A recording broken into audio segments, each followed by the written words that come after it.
I joined 10 other students at Denver University.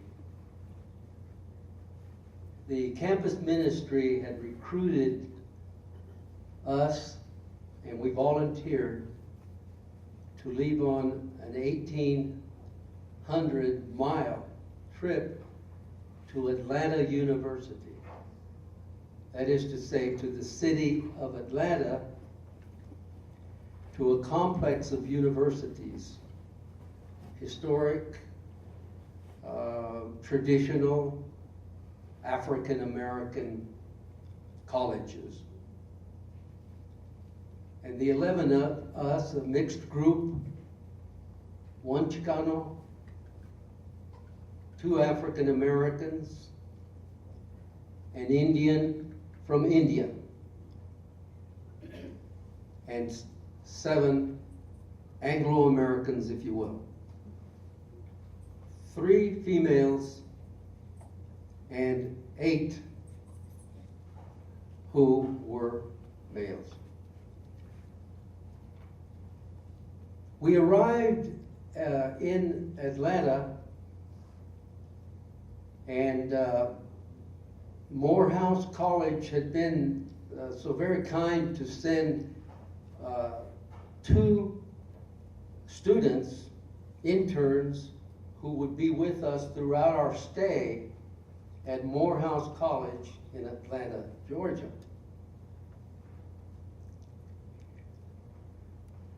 I'm going to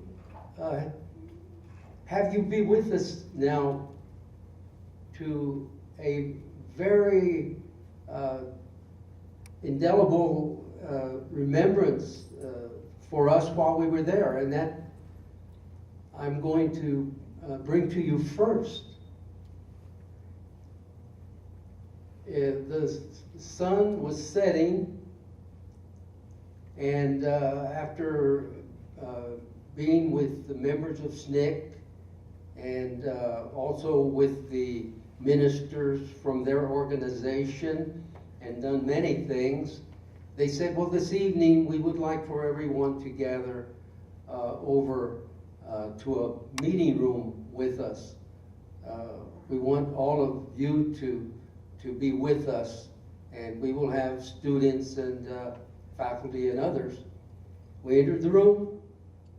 The sun was going down. It was getting dark. They gave each one of us a candle. And they lighted those candles for us. And we heard a prayer. And someone said, let's begin. And all of us held hands for a moment. As we set the candles down, we held hands, and we began to sway to "We Shall Overcome." And there I was with a white person and a black person, maybe 35 individuals in the room. In fact, and not from a book or not hearing it somewhere or seeing it on the television, but there with all of these fantastic individual activists in the civil rights movement of the United States. And I was moved very deeply. It's an impression indelibly on my heart, on and in my soul. And I thank those who brought me up the way they did, my parents and others who had taught me to stand up, be there, take part. And we've heard that, and I agree that we should.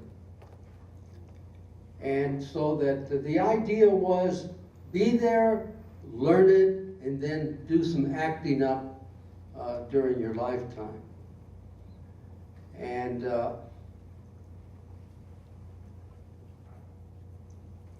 we gathered again, And this time our organizers and others, our guides, said, well, we understand that you want to actually be at Ebenezer Baptist Church. It is under the directorship of Dr. Martin Luther King Sr., who has been there for a couple of decades or more. And maybe we will be able, they think so, maybe we will be able to stand with them and be again in person together.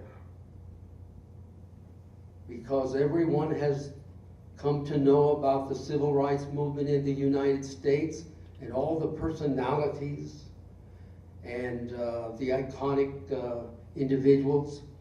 And we walked into the Ebenezer Baptist Church there in Atlanta.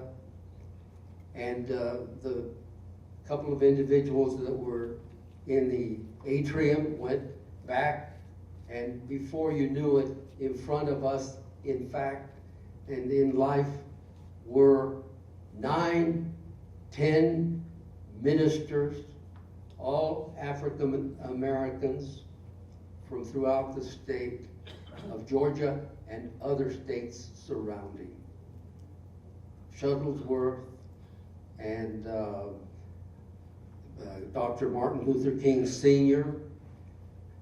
Jr. had moved to his new ministry in Montgomery, Alabama, and had 4 or 5 years earlier begun a lot of the activity by supporting a bus boycott and taking the leadership of not having been there more than 1 year.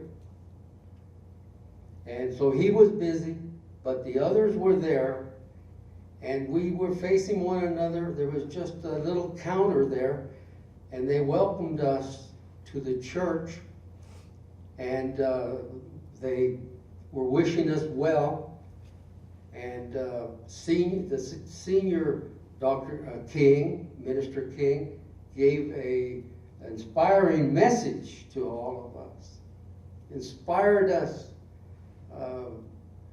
just really to the depths. And we all were listening to what they were saying, making plans for some boycotts, making plans for some marches, and looking forward to Birmingham, Alabama, and all of that courage and strength, dedication, and not so much fear caused me to think that maybe, just maybe, we'll have opportunities in the future to continue with civil rights movements nationally, to go forward with the Chicano movement in the United States, the women's movement, and all the other movements that have come since. And there will be more, and we'll be together, and we'll have the courage, won't we? And it doesn't matter. It doesn't matter. We met one of the segregationists, by the way, Lester Maddox, at his restaurant. Went over and had an interview with him for 30 minutes. He was an arrogant son of a gun. And he was dedicated to what he believes. And he believed at that time. And he was asked, Mr. Maddox, is that one of the pickaxe handles you've been selling to everyone you can? He said, you bet, and we've been using it. You want one or more, we'll give you one for $10 and two for $12.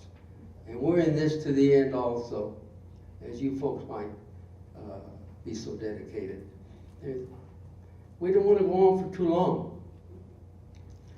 So then we asked, is it possible for us to go into the dining room and have our meal now? And the answer was, no, not in this mixed group. You're not going into that room. But we had 2 African American students, and the one who was there that day that is to say, before we went over there that day, had come to us and said, I think it best that I not be with you.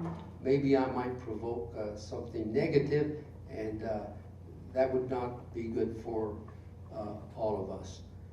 But what Mr. Maddox had on his mind was that Vishwanasan from India was as dark as Africans, and as things would happen, we would not go in there. We would not compromise the principles that so many of us believe in. We let it.